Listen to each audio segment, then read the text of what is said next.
একবার একজন দরবেশ সাহেব রাস্তা দিয়ে যাচ্ছেন, প্রতিমধ্যে তিনি দেখতে পেলেন নদী থেকে এক কলসি পানি নিয়ে এক যুবতী সুন্দরী মেয়ে রাস্তা বেয়ে যেতেছে।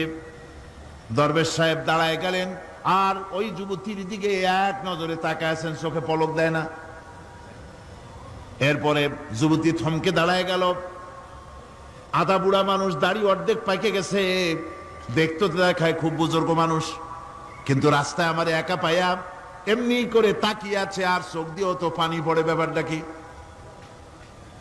দরবেশ কাঁদে কেন? প্রতিমধ্যে আমাকে একা পেয়ে দরবেশ কাঁদে কেন, তাকিয়ে আছে কেন?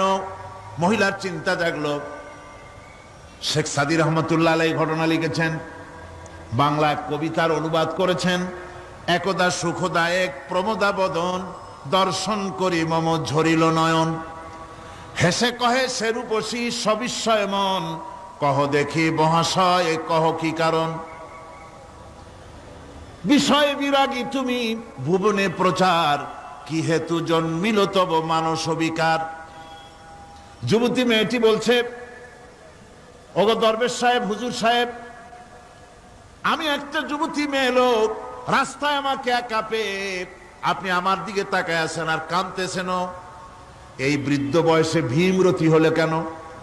আমাকে দেখে কাঁদেন কেন আর এক নজরে কেন তাকায়ছেন? কারণটা কি? কি কুমতলব আছে? দরবেশ সাহেব বলছেন, হেসে কহিলাম বালে করহ শ্রবণ, নেত্র ঝরে তবু হেতু ভেব না এমন। হে রূপসী মেয়ে, তোমার জন্য আমি কান্দি, একথা একবারও চিন্তা করো না। যে শিল্পী রচিল এই সুধাংশু বদন, তাহার তরে ঝরে নেত্র নয়নে জীবন। তোমার প্রেম পাওয়ার জন্য তোমাকে দেখে লোবাতুর এবং কামুক হয়ে তোমার দিকে তাকায় কান্দি, একবারও ভেব না।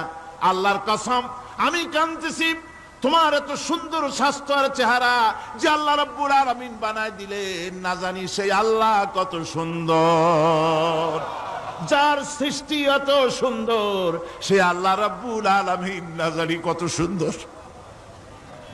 আল্লাহ পাক সেই সুন্দর আল্লাহ রাব্বুল আলামিনকে দেখার তৌফিক যেন আমরা পাই। জোরে কোন আমিন, আরো জোরে বলেন আমিন।